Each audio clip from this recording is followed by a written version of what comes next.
All right, guys. $3. One day. Same tree. Oh my God, I'm so. Woo!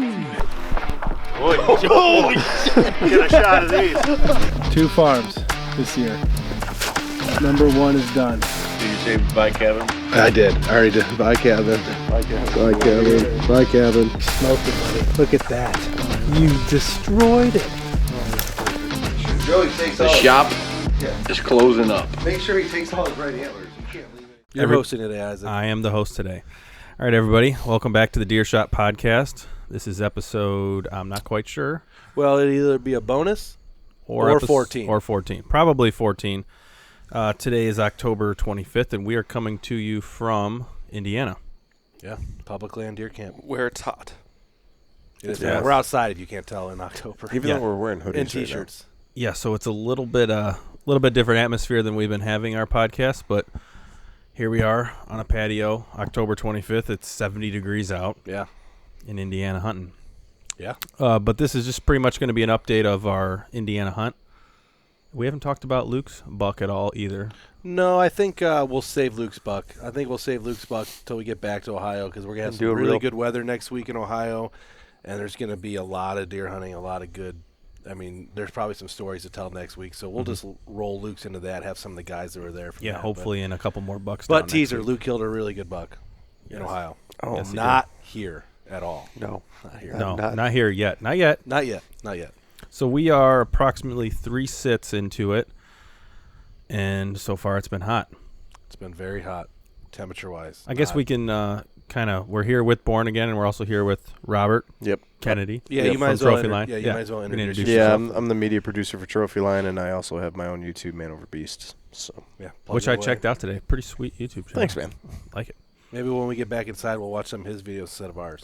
Yeah, with the sweet internet we have here. Yeah. 0.7. What is it? 0.7 megabits per second of internet. Oh, it's bad. Screaming. And then we have 12 people on that internet at the same time. Yeah, because there's barely any service out here in the woods of Indiana. Actually, that's not true. I have really good service as soon as I walk off this porch. This metal building, this cabin we're in that's metal, is suppressing my phone service. Mm-hmm. Yeah, that could That's definitely be. actually the only thing that it is because I have good service out there in the yard.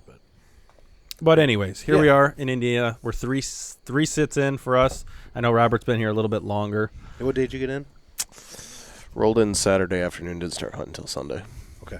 Yeah, so he's got a couple more sits than us. How has the movement been for you? Slow Yeah. to non-existent, pretty much. Now, were you getting anything when it was a little bit cooler earlier in the week or not really? Not really. It was only 10 degrees cooler. And, I mean, I've sat every morning, haven't seen a deer in the morning. And then I've only seen a handful of deer in the afternoon. I was talking to somebody, I don't know who it was earlier, and I'm pretty sure my whole issue is I'm just going in too far.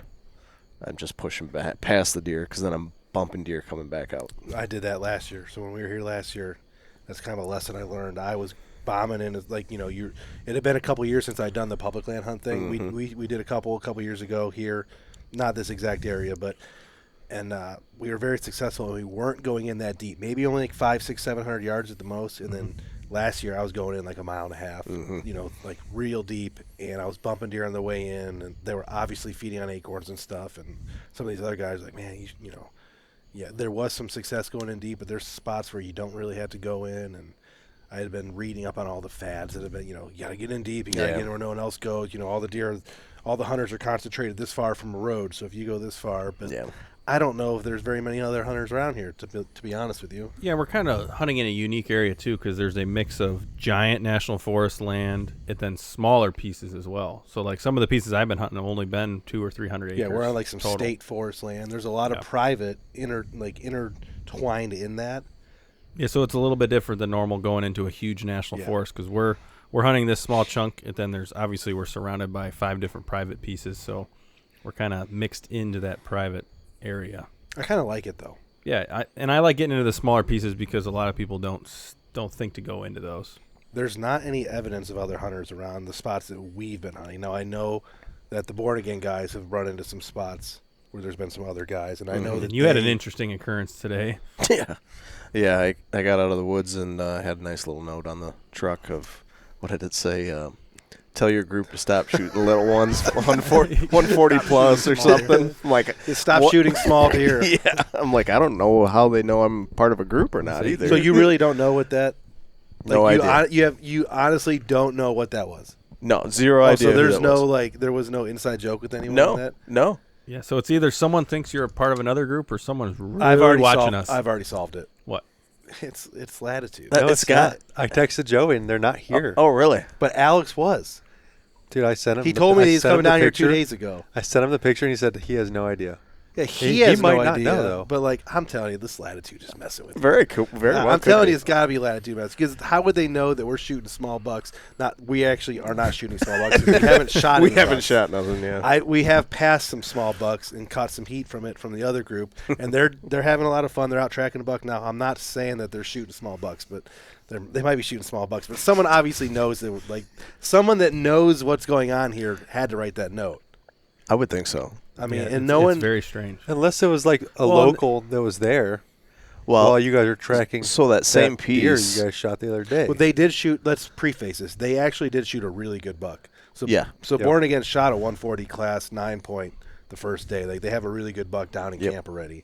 But there's been a couple smaller bucks that have been shot since then.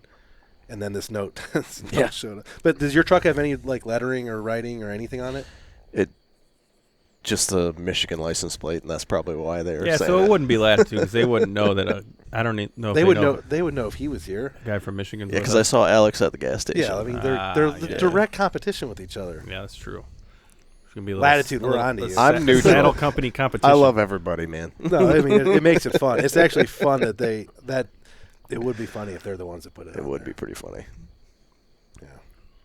But anyways, my Yeah, movement. so watch Deer Camp Chronicles, not Grit. Yeah. They have slightly bigger audience than us. They do Currently. for now. But my movement for me has been pretty much the same. Saw my first 4 deer tonight. So on my third sit, saw 4 does. Worked perfectly, just not. Yeah, I set up it was an oak flat in a saddle on top of a ridge, and they came right through that saddle, right 20 yards. But unfortunately, it was just does. Let's go to you, Luke. Let's just go around this. Let's just So- go around the circle. The first day I got here in the evening, I saw 2 does really, really far away in the bottom. And that's all I saw then. And then today, so that was yesterday. So this morning I didn't see anything. Me and Ethan went and scouted, and I saw a doe. We bumped a doe up when we scouted. And then we got out of there, and I hunted a new spot tonight. And I saw a doe at like 15 yards, but she saw me first. She saw me. She was on the other side of the ridge, and I could see just peek right over top of the ridge. And she was standing. I look over, and She she's skyline just you? standing there. She's looking right at me. Just her head. I can just see her head. So I'm not seeing, I haven't seen any evidence on any of the trees I've been, obviously I'm not looking at every tree, but I'm not seeing where there's been hunters on the spots that we're hunting. So, obviously, if you're in there hanging a stand, making some motion and up in the tree, it's something kind of new to them. It doesn't seem like they're pressured that much right now. Well, I did see on my way out. I saw the trees on the top of the ridge I was walking out had those little buttons on them. But that could be from rifle hunters from years past. Who knows where that's from? But The reflective one. Yeah, and I also saw a mountain biker today. You thought you were After I saw the doe, I hear this crazy noise coming down the fire lane. I get everything ready, and I just see a red flash, and I hear a mountain bike, and I see him just fly by at 70 yards. And I'm like, well, that's the first time I've ever when you say seen that. fly by, was this guy cooking? He was cooking. So the fire roads I've been walking on, you could go 4 feet before you hit a tree. Because this- there's so dead trees over. This spot the is fire somewhere lane. we've never hunted before, and it's actually a really, really well-maintained fire Okay. road, and it looks like people. So it's probably used for all this recreational Yeah, people are purposes. going up there and using it for mountain biking, hiking, all that different stuff. It's really well-maintained. Because the road that I'm hunting near is, 4-foot tall brush, falling down trees. My There's- road there's no has- riding a mountain bike. My down. road has 2-inch saplings growing in it. Yeah. It hasn't been maintained in literally 10 years at the earliest. Me and Ethan went to the spot today in the middle of the day, just a random spot, and that fire road, they mow it, and we walked to this lake that it has at the end of the fire road, and it's mowed all the way around it. It's well taken care of. And you're going to hunt there tomorrow night? If I don't get something tomorrow morning, I'm going to switch spots. Cool. Yeah, are you moving over there or are you staying where you're at? If I don't see anything in the morning, I'm going to move to the bottom near me. Kind of just down in the valley like Oregon guys have been doing. They've been seeing deer in the bottom So I'm going to try the bottom. I've been on the tops. Yeah, Yeah, last year was all tops. This year seems all bottoms. And I've been thinking about going down in the bottoms, but it makes it so hard because the wind swirls down there, and I don't know. We'll see. We have this weird. It's like a prominent south wind right now. It's not normal for us. It is swirling though. I've noticed it. Like it'll go in my face and then hit the back of my head. Yeah, it starts coming from the east. Then you got to worry about all the thermals and stuff. Which I'm not sure how the thermals are affected when it's this hot out, because it's staying hot out. So I don't know if those thermals are actually dropping too far down into the valleys because it's so warm out. Yeah, I'm not really an expert on that, but I know there's not a big temperature change. It's going from 60 to 70 and back to 60. So I know for them thermals to be really prominent, there has to be pretty drastic temperature changes. I think it's just a shorter window. Like you'll get like 15 minutes of thermal rise or something. Yeah. I liked this morning. The wind was kind of blowing my scent off the ridge in a nice way until the wind really picked up, and my tree was swaying like 2 feet. Oh yeah, and I was in a double tree, so I had my camera arm on the tree next to me, and like the wind would blow and my tree would move a little bit, and my camera would like fly over in front of my face and then back. I'm like, what the hell? That wind was serious this morning. Yeah, and I think that was keeping the deer definitely off the tops, because I wasn't seeing any action on top. I saw 2 bucks on the top this morning. They're going down. Were you way on the top, or? There's one shelf above me, like 12 feet, and then they're right on top bedding.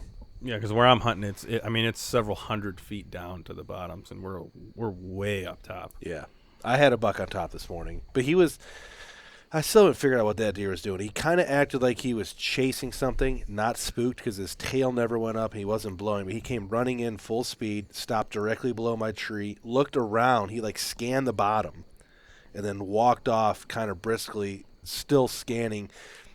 It was like a seeking type deer type of situation, but there was no other. No does came through first. No other bucks came through. So. And you weren't sure if he was bumped or. I was getting like there is definitely a chance he was bumped by someone. But there's no way someone could be back there on public unless they came off the private without going past me, like the way I had gone in, and it's a corner piece, so like there's only a few ways to access it, and I didn't see any other people. I did find a trail camera, someone else's trail camera today, which is kind of interesting, and it was in a terrible spot. And I waved at it like I sat in front of it for like a minute and went like this. Did it look like a cell camera or just regular camera? No, it was a regular. There's a wild game with like a solar panel type, like some kind of weird. Pointing at the ground. It was only 1.5 feet off the ground. Like there was a scrape in front of it, like 25 feet away, and I had to look through a bush and then the scrape. Like it wasn't.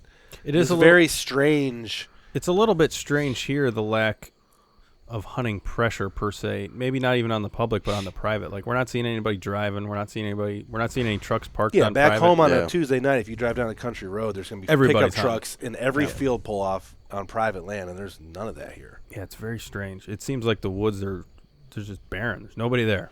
The game warden said it was rifle season only around here. Really? Like he said, like during rifle season, it's wild. This is a madhouse. Madhouse. You found a box of bullets in the woods. Yeah, someone dropped a box of 270. And all the like we have found a bunch of like tower blinds like butting up against public on the private. In Ethan's case, on the public. On public. Yeah, but they only have little tiny slots like rifle windows. Like you cannot bow hunt out of them. It'd be impossible. And the gun hunting legacy must be pretty strong around here, because I found like just walking around 2 different public pieces, there's been like 10 old wooden stands that are all decrepit, and they're in pretty decent spots, but they definitely haven't been hunted in years and years. And lots of metal, like permanent metal stands. Yeah, that you're not carrying around. I found one on Monday that it's like a fan cover for like a grain bin. They had welded up together as the floor. Yeah, how do they get these? It was these the gnarliest thing. Yeah.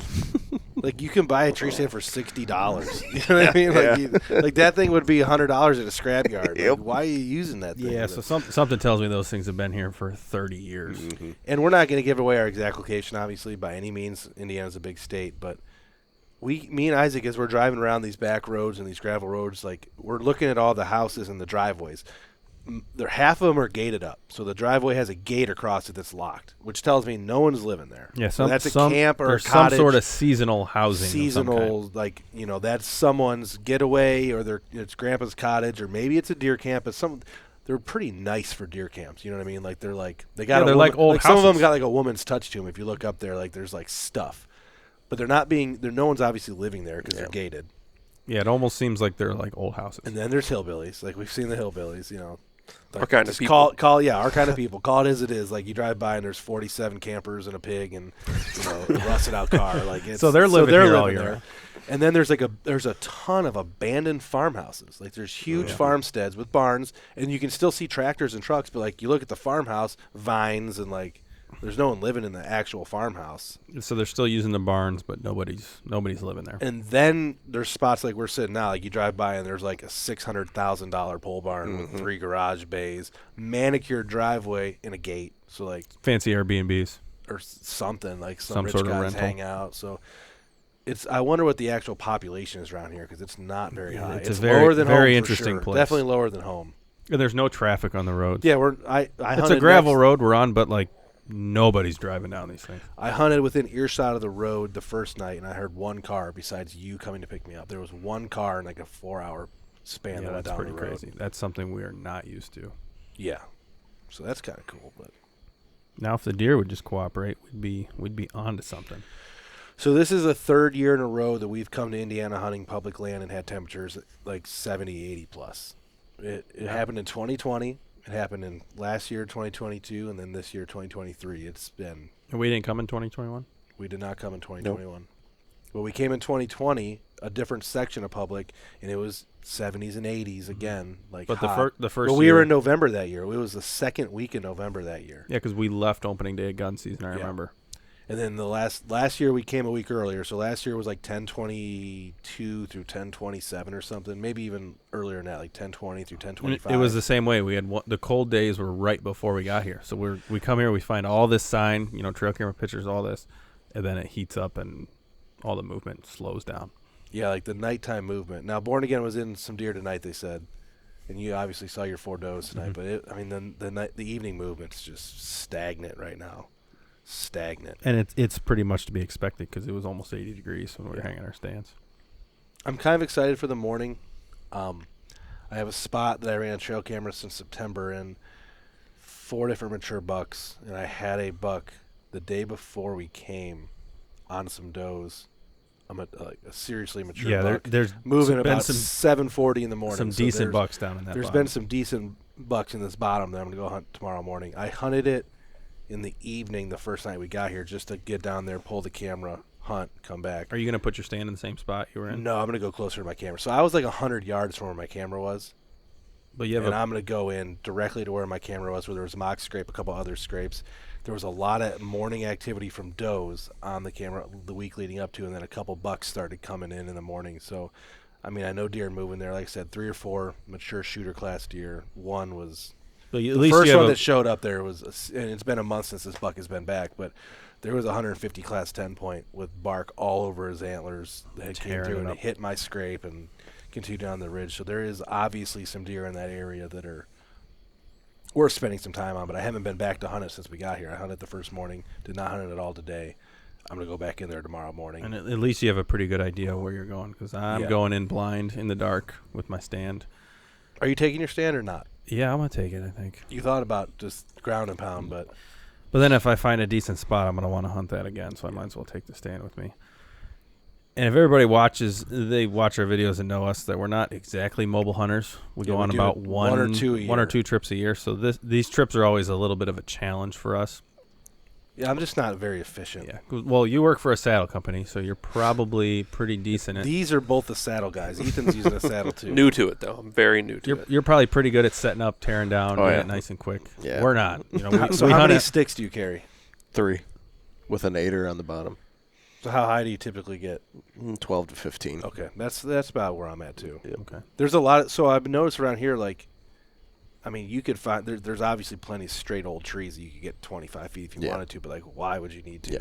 Like, A lot of the trees I'm running just with my 4 little sticks. I'm running into the canopy, so I kind of have to back down a little bit because I'll get up too high and then there'll be branches right here at head level. yeah. But we're not exactly efficient at the whole mobile game. We're getting better, but when you don't practice and we don't do it all the time, it's a struggle for us to go out there, hang our stand, tear it down, hang it. It's It wears it's you a down. thing for us. Yeah. So like I know there's a lot of mobile guys that have shown examples and they have their videos and they talk about it in podcasts and just unlimited media. Yeah, they have all their little tweaks that they do. But there's no, like, I don't see how you could take everything that, if you're going to hunt with a stand, so I'm not a saddle guy, so I have an actual stand. Mm-hmm. How are you going to get everything up in the tree in one shot is what I don't understand how they do that. How do you carry your backpack? And this, I'm talking specifically guys that are filming, camera arm, base, camera, second angle camera. Yeah, we're carrying a the lot whole of 9 shit. yards. So do you go up, down, up, down? Up, Yeah, down? so like I've do. been That's what I trying do. to do some stuff. But what I do that's what now you do. is stand on my back, clip my sticks hanging from my harness, lineman belt, stick. I carry 4 sticks. Stick, hang my stand, shoot down, grab all my hunting stuff, bow rope, climb up, attach my holders to the tree for my bags and stuff, attach that, and then pull my bow up, get it on, and then camera arm base. We're 29 Yeah, minutes so we're into taking the- two. the We're taking 2 situation at trips this up and time. down Yeah. the tree, basically. Yeah, But I can't do it in one. I haven't been able to find a way to do it in one because my backpack with my camera stuff weighs 41 pounds. Just I two. mean, it's not actually 41 pounds. Two but it's, two ropes could Yeah. maybe do it, but trying to pull that backpack up on a rope is a pain. I when mean, you're- I'm not exaggerating. My backpack might be 40 pounds, probably because you have that big ass arm, that big ass camera. but it makes better video. What do you got, a muddy arm? No, I have a 4th arrow. The first First double arm. okay. double arm Yeah. with not the super heavy duty base, but like the second base. Yeah. I mean, it's so incredibly rock solid, but it's not. It's like light. a 10-pound dumbbell. Yeah. But we used to run the muddy arms, and those were even Yeah, worse. back in the day we ran the yeah, muddy arms. those are Holy special. moly. And I run the Lone Wolf Custom Gear arm, the pocket arm, which is super nice, super light, super quick to set up, but my camera's just too heavy. And I have the first generation. I bought it when they first came out, and the joints on that, like, I'll have it behind me, and it'll be down like 4 inches from my camera. So I gotta like tweak this, and then when I go around the tree with it, it's facing the other way. It just won't stay level with how much weight I have on it. Yeah. See, I don't have that problem. Mine will stay rock solid. Yeah, level, mine but it weighs doesn't. as much as that cooler. Yeah. Like I'm literally just strapping that cooler to my back and carrying it in the woods. So is the trade-off we have, but then carrying a second angle camera, so that's more weight and blah blah blah. So I'm the opposite. I can get up in one go, no problem. Because you have the saddle. Saddle and platform and just hang stuff off me and lines and rope and just. I think the biggest the tree. problem is when we're going up the tree, we have our stand on our back instead Yeah. of our backpack. Because there's figure nowhere out- to take the backpack. Yeah. You can carry the stand, like obviously we carry the stand and the backpack into the woods just fine. Yeah, all strapped together. I mean, I'm sweating. You watch these videos. Since I've gotten old and fat, I started to sweat. Like I used to never Yeah, sweat. you Like sweat. I could walk a mile into the woods with a stand on my back and like everything's Wouldn't good. sweat. How heavy are the stands? I'm using the original XOP. I have 2 of them. I mean, But they're actually not that I heavy. think the stands So are what if- probably like 10, 11 pounds. So what if you did a pull-up rope on the stands and then wore your backpack up? I mean, that is something I mean, you I could guess do. that's an He idea. didn't think about that. I Look- didn't look at even his bring. face. Listen, I didn't know. Listen, here's my problem. I didn't even bring a pull-up rope for my bow. I had we were getting ready to go out hunting for the first time, and I look at Isaac. I'm like, "Yo, you got any paracord?" He's like, "Yeah, I do," and a carabiner. And I'm like, "All right, sweet," because like those are the little things you forget on a hunt. Yeah. trip. Like I just forget. I have my Allen bow hoist that I just pocket. That's actually not a connected. bad idea. Just bring the stand up with the back. So here's the problem. So with then you the got sta- 2 ropes. No, You got here's your the bow and problem. your- Well, if you have I always leave my rope attached to my stand as I'm going up, and that's attached to my bow. No, not yet. The rope's attached to the stand, Okay. but I go up, hang the stand, and then I drop the rope down. And then you attach. So how would you? So if you have 2 ropes, you have your rope on your stand, and then from the stand to your bow. Yeah. So you pull the stand up, hang it, and then So- your bow's connected to the stand. Then you climb up in. I just and don't you see can that pull your going bow well. up. So moral of the story, it's easier for us to take that another extra minute, climb down. Yeah, it only Yeah, it only takes. not even a minute, 21 seconds. Yeah. You know, like It's not that big of a deal. I'm so confused by what you were just saying. You've got your bow tied to your stand? well, I guess once So I he puts his stand up, and it's already got the bow rope. the bow rope's to it. attached to it. and the bow's on the ground. Oh, So the bow okay. rope's never on me; it's on the stand. I got you now. You know, okay. so I unravel it, drop it down after I hang my stand, I got you. and then I go back down, attach my bow to it, put my backpack on, and go back up. So and then moral, he drops his GoPro and he has to go back down again. Dude, Yeah, like so that's every the thing. time So when I it's had like- those, when I had it's the 3 sticks times dangling anyways, from me, so it wouldn't matter if it was just 2. So I had the sticks dangling from me, and they're like clanking and shit, and you're climbing up. But sometimes you're like, you're on your 3rd stick, and you go to pull your 4th stick, Sit fall down. Dropped there, it. and you're just like, oh man, like why? And you gotta go an extra time. So that's when it's a pain is when you're on your lineman's rope The pain, Going back down on your lineman's rope would be terrible, but once I hang my stand, I undo my lineman's rope, It hooks just shimmy the down. harness. and I just climb down. Yeah. the pain is walking the mile and a half wearing 60 pounds, sweating to death, and then finding a tree you want to climb up and spending half an hour doing that. And Yeah, then you get up in the stand.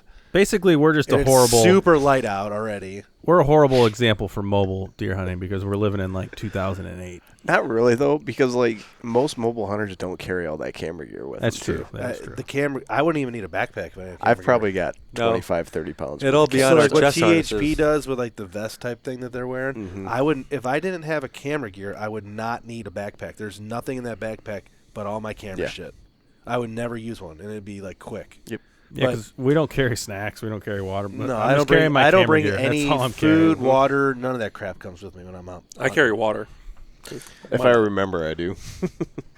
Today I carry, since it was so hot, I carried 2 bottles of water in, and I'm like, man, my pack's heavy because I had extra water, and I never took a sip of it, of the water, and I'm like, walking back out, I'm like, pack's heavy. I'm like, I didn't even drink any of the water. Just brought a bunch of water because it was hot, and then And we're all self-filming too, a little bit different than what a lot of people well, do. Yeah. Well, anyone that has a big major show, not a lot of guys are. I mean, there are dudes that are self-filming with a major type media production, but most of those guys aren't self-filming anymore. They got I love got people for self-filming that. though. I hate filming like in a tree stand another person. I just hate it. I don't like, especially when I'm on these types of hunts. I film a lot of the guys back home, but like when I'm on these types of hunts, I don't really want another guy with me. Like, Yeah, I plus want to we- just like I want to go over there, or I want to do this, or I got to take a shit, or I got to do this. Or when you make a bunch of noise climbing up, you don't want anyone else to bitch. someone else is just sitting on the ground looking at you for 20 minutes, like, God, that guy sucks. You know, like at home when we have presets, and we actually do a lot of hang and bangs at home when I film guys. Like we'll take our sets in, but when you have 2 guys, each carrying a stand, then I got my camera gear and he's got the sticks. It's actually not that bad, and someone's handing you shit. So like I can I can drop the rope down. Like when me and Nick film each other, he just sits at the bottom and just hands me sticks and stands. You know, and it's only. Plus, you know where you're going, what tree you're Yeah, going we know in, exactly what blah, tree blah, we're blah. going in, and you know we're going into this tree that we already hunted once, and just you shoot it up real quick. It's not that big of a deal, and we're also driving a side by side to within 200 yards of where we're going, and like, Yeah, it's just a lot easier. Than, We would be a lot more efficient on this trip if we were good with saddles and good with our mobile setups, but this works. It's fun. Yeah, It's fun for what it is for us because we're here for 5 days and then we go back to hunting at home. I mean, you're getting into deer too. I mean, Yeah, I wouldn't say it's a disadvantage when it comes to a hunting standpoint. It's just more of a pain in the ass. yeah. 'Cause I don't see. I mean, think we're still going in as deep and we're still setting up where we can compared to the saddle guys and having just as much success. Maybe I not mean, so far this trip, but luck's in the past. playing a.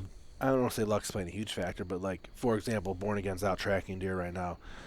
The guy that shot the deer tonight had been here for 4 days and hasn't seen a single. That was the first deer he'd seen. He had not seen a single deer yet, and then tonight they got into him and he shot one. So like it can happen to anyone at any time out here. You just don't know. Yeah, and last year when I was here, I shot one on my first morning sit. And think about this: if you have a good spot at home, like we have our best spots at home or our best areas at home, sometimes you hunt them 10 times before like it happens. But then it happens and you kill the deer and you're like, God, this is the Or you best hunt 3 spot years in ever. a row in the same spot and it doesn't happen. Right. So like. So we're trying to come out here and make it happen in 5 days on public land with everybody else. Everyone else just being the guys in this cabin because I'm not seeing anyone else. Yeah, because I'm not sure there's any other hunters. Well, here. so like Born Again. well, they tonight- say there's other hunters. Well, Born Again, they came out this summer and set up cameras, and they found. And I'm sure I don't know if they've talked about it on their podcast, right? So I won't give away too much. But they found a absolute mega, like a world class deer this summer, somewhere around here. World class. I deer, think like they talked about like a it. 180, 185, Monster. potentially like non-typical public land giant. And they were real excited because it was in an area they kind of hunted last year, no pressure on it. Like they met another guy that kind of knew the area, but like they were super excited. They got some trail camera videos of it and this and that. And they were in contact with the local, and then they showed up this week and they said there's been like Truck after 7 truck. trucks in the Well, parking lot that's by there. or It started whatever, off like- with me stumbling in so that you went area. To, so you went to Yeah. that. So yeah, that's. I didn't know that's where they were. Where they did all the scouting. Did you and- know you were hunting 180 inch? No, until Matt called me. He's like, "Hey, just so you know, there's a good one there." I'm like, "Oh my god!" They found the deer, by the way. They sent a picture. Did they? Oh, Yeah. good. Oh, sweet. They did find it. Mhm. All right. Yeah, so that's another weird situation we have too, because we're all staying in the same spot. And how many? There's what, 10 of us, I think. something like that. So we're all kind of bombing into the public land right around here. So obviously we're going to be running into each other or trying to stay away from each other. So at some point our biggest competition is each other right now. And we try to keep it friendly, but we're not going to go tell everybody exactly where we're hunting, especially if we're on deer. Yeah, because we're not labeling this as a public land challenge. Obviously, we're not trying to steal THP's what they've created, but it's the idea that THP created is kind of what we're banking off of. It's kind of cool to get these channels and these guys together. Yeah, get us all together. And we're not on that level, but we can get some guys together that are in the industry and, meet some new people and some other channels and, have our content kind of mix. Like our videos will have their videos and their videos will have our videos a little bit.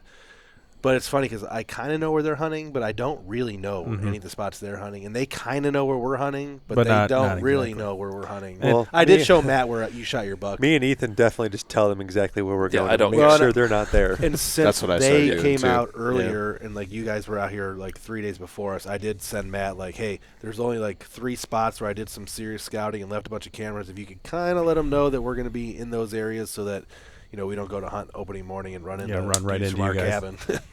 But and we didn't really brand this as a competition, but anytime you get a bunch of hunters together, there's going to be some competition. It's kind of been a competition because we kind of talked about how we won the competition last year just because we left with the biggest buck, and we are not going to win the contest.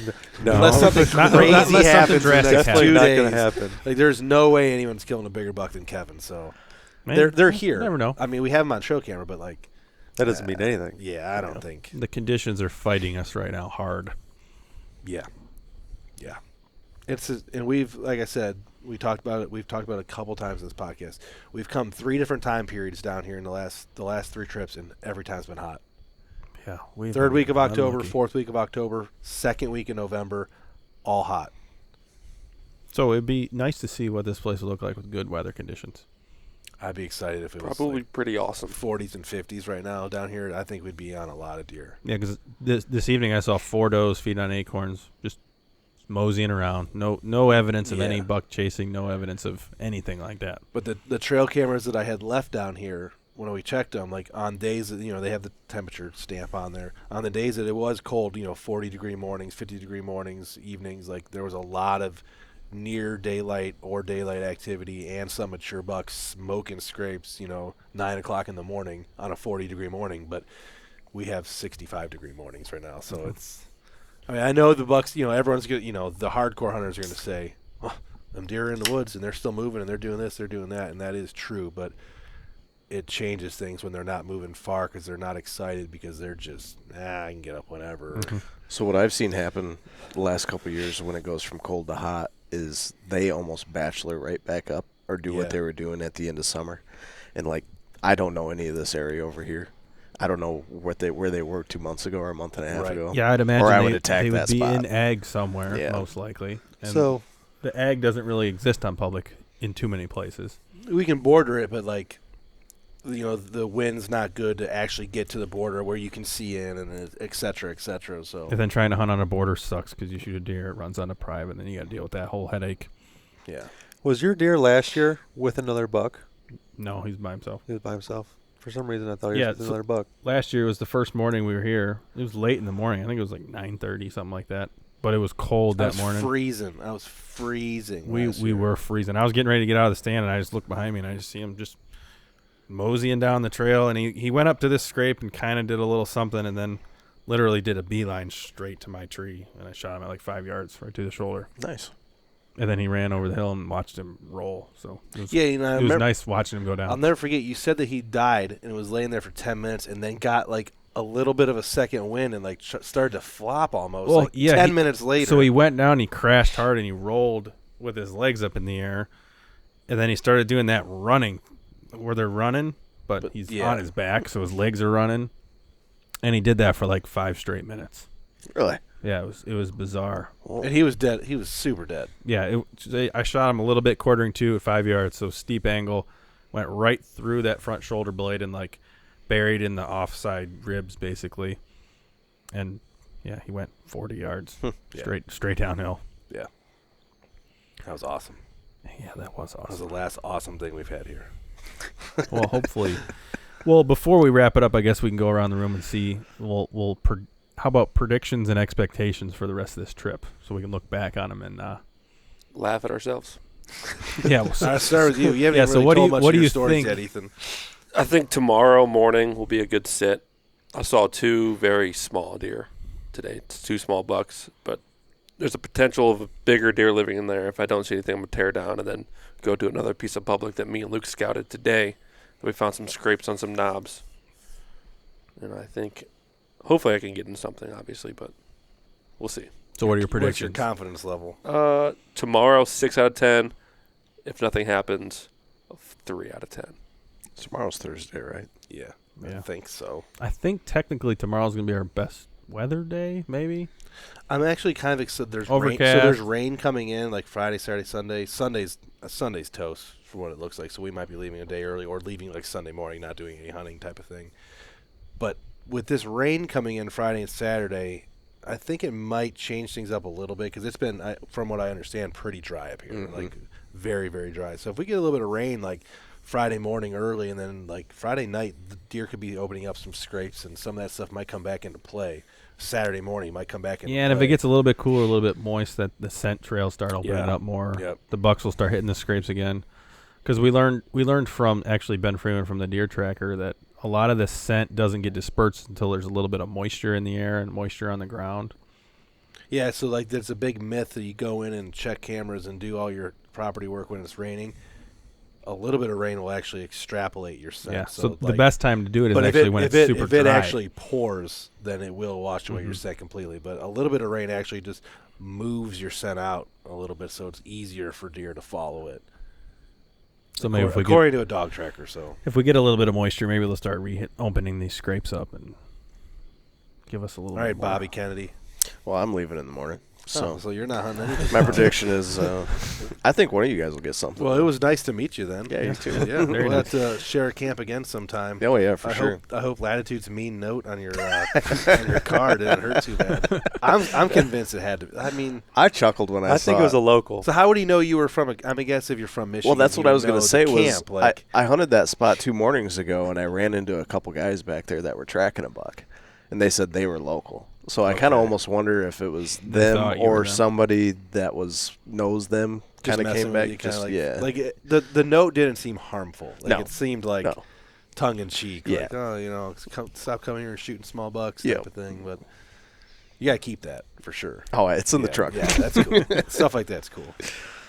Like I said before, I'm going into the spot where I have trail camera evidence of some really big bucks, and they were somewhat recent, some of them. I think I'm going to see some does tomorrow morning and some small bucks following those does. There was a lot of smaller deer hitting that scrape, and there was a huge group of does that was hitting it very often. I mean, it had 3,300 pictures, no blanks. Just a lot of does were coming in from smoking that And scrape. it had, what, a 3-week soak on it? Yeah, like I was End of here September. Yeah, so it was 1 month, basically almost exactly 1 month. So 3,200 pictures in 1 month. Most were does, but there was some immature bucks and some very mature bucks. So I think I'll see those does tomorrow. When I went in the evening, both times I scouted in the evening and I hunted it in the evening. I was bumping deer left and right. So hopefully in the morning you're So getting I'm going to there get in before they there come back. early in the morning, try to find a tree to get set up in and feel comfortable with and not make too much noise. And hopefully I'll be able to watch some deer work through and kind of get a gauge on it. I mean, if it's a cool morning and the deer are feeling frisky, or I guess there's a chance I could lay eyes on a shooter. But that's all I want to do at this point is just lay eyes on a shooter. That would be nice. That's fair. I'm not expecting to go from seeing a small buck and some does to just having a shooter stroll by and kill it. I mean, obviously that can happen, but I just want to see a shooter, kind of game plan from there. Because potentially we have 5, 6, at most 7 sits, but some of those will get killed by weather. So probably about 5 sits left, I would assume. Yeah. So I'll have 4 sits after the morning to kind of figure out what I want to do. Luke? So tomorrow morning, I think I have a pretty good chance of seeing a mature buck. Like, I'm so. very confident that I'm on the edge of a bedding area, right in the perfect spot, have perfect wind, and there's rubs all around my stand that I hung tonight. And then on my way out, I stumbled across a 5-foot wide scrape just around a sapling that's just been destroyed and the tree's dead now. But it was alive all summer, and then they just destroyed the tree. And that's 45 yards from my stand, and I just think Something's I gonna will happen. see. And this is buck an area tomorrow. we haven't run cameras yet, so we have no Yeah. idea. This what's is in there. it was blind to us before 3 o'clock this afternoon. Cool. I mean, you're running the hot hand right now, so. Yeah. I mean, it seems like I you think have it's the gonna be hot good. Or I see some more mountain bikers. So what is your minimum size deer that you'd shoot tomorrow? It's the same as it's been this whole time. 100 inches. 100 inches. Okay. Like can it would have been respect that deer you passed. Was that this morning? Yeah, I don't think he was 100. He'd have been close. I don't think he's He'd 100. I have actually made had your no trigger so I finger a picked little my, I itchy. picked my Yeah. bow up because he came in hot. But as soon as I saw what deer it was, I knew exactly what deer it was because I have literally 1,000 pictures of this. Yeah, deer. he's been running that ridge all And month. he's a 2.5-year-old. I put my bow back and just went to filming because I don't know. He just didn't do it for me. I mean, I know that there's some deer that have shot in this camp that are smaller than that deer, so I'm not begrudging that. But he didn't do it for me at where I'm at right now. Yeah, everybody's got their own goals and expectations. I want a 3-year-old or older to be realistic. I mean, I would love one of those 5-year-old 150s I have on camera. Yeah, but that'd I be know that's not going to happen. And if it does happen, holy shit. Yeah, and I'll finish up. My expectations are hopefully find some signing. I just want to get a nice stand location and I want to feel confident going into a sit because right now I'm going in blind tomorrow in the dark. This is what you get for dragging your balls around last year after killing a buck. Yeah. Last year I killed buck on the first sit, so I didn't have to do this. So now, and it was a good buck too. It was like 3-year-old. I mean, it was a good deer. I want to find a good area, find some good sign, and just be confident going into a sit, and then hopefully seeing something after. I that. like that. So we drove by where you're going to hunt tomorrow, tonight. And I kind of like the. And I like the plan we have going. I like the into it. plan of it. I like the look of it. I mean, not bad. You know, Yeah, you're going to we'll drop see. me off. I'm going to get in early, so you'll drop me off, and then I'll be up in the tree. Yeah, I'll just. I'll probably be up in moseying. the tree as soon as you're getting into the woods. So I'll let things settle around me, and I don't know. We'll see what happens. So, anything else we want to talk about? We're at 40 minutes. No, I mean, Pretty I good. wasn't expecting to be able It's to get a getting late. 40-minute podcast. And Born Again found their deer. I know we talked about that, but Yep. Yeah, the they deer found has their, been they found. they probably won't be back for a little while because I think they're going to quarter it up. Who knows how far back they are, how long that's going to take them. 3/4 of a mile is what Matt said. Yeah, so by the time they quarter, we'll probably be sleeping by the time they get back. Snoring. I would assume. Yeah. Man, you were snoring. You were snoring like I had never heard a human being in my life snore last night. Happens. How are you breathing? Proud of you. I want to know how you were breathing with that snoring. I wasn't. It's- That's the key. The snoring is impressive, and that's why I have a one-man tent Yeah, set so up this- behind the house that I'm sleeping. Well, You could have stayed in mine. That's all right. I like So sleeping. he by myself. purposely. He also snores. So that's how let's finish this up. Let's finish this up by going over kind of the camp setup. So Okay. this is our second year sharing camp with Born Again. They shove. How many guys are in that thing? How many people are in that camper? There was Where's I Merce? think sleeping? 6. The old They're guy. all in there. He's so in there 6 too. guys in probably a 29-foot camper, I would guess. Maybe But like an 32-foot old camper. school 29-foot camper. Yeah. This ain't a pull-out penthouse with like. No pullouts. This is like one of those old Jaycos, that weighs 11,600 pounds. Like It's got to have some funk in there. Yeah. Oh, You smell like garage? I don't know if the garage is our feet or the trash, but it smells like Luke's feet in the garage. It's definitely my boots. The garage has like 13 pairs of crispy boots. So like the Yeah, fact everybody's that wearing crispy boots. anyone that comes up here could literally like you could steal $4,000 worth of boots. You just walk into this garage. But Born Again's all in the camper. Bobby Kennedy here is in a pretty sweet Little elk style little tent. Taj Mahal. Yeah, it's like Yeah. like a wall tent, Yep. a nice one. Isaac is like he spends literally you spend almost 12% of the year sleeping in your tent, your little Nemo tent. 'Cause you Yeah, spent this 4 weeks sleeping in that thing in Montana this year. plus the bear trip. Plus the bear trip was 2 weeks. I think I was like 40 nights in that this year. Like 40 nights and I didn't kill any animals. you're you would be considered like upper middle class American, and you spent 40 nights in a nights tent. sleeping in a 1-person tent in the woods. Yeah. Shoot, that's funny. And then me, Luke, and Ethan are in the cabin by ourselves. I'm surprised no one like I keep Well, me telling and the Caleb Born are in Again the guy. room, and Ethan's in the giant living room by himself. Yeah, so this cabin, the only downside is it has 1 bedroom. So One like, bedroom cabin. But I'm surprised none of the Born Again guys just threw a cot up in the. I mean, you could sleep here, or the garage. Like it's 70 degrees. I mean, I didn't know what I was walking into. I thought there was going to be like 15 people coming down here. That's why I brought the big tent. Yeah, I mean that tent's awesome. I love tents. It is So nice. I would do what you're doing. I got my 100%. computer set up in there and everything. Yeah, too. Yeah, perfect. I love my Yeah. little cocoon. It's like a Harry Potter tent. Yeah, like so you walk. Yeah, it looks huge.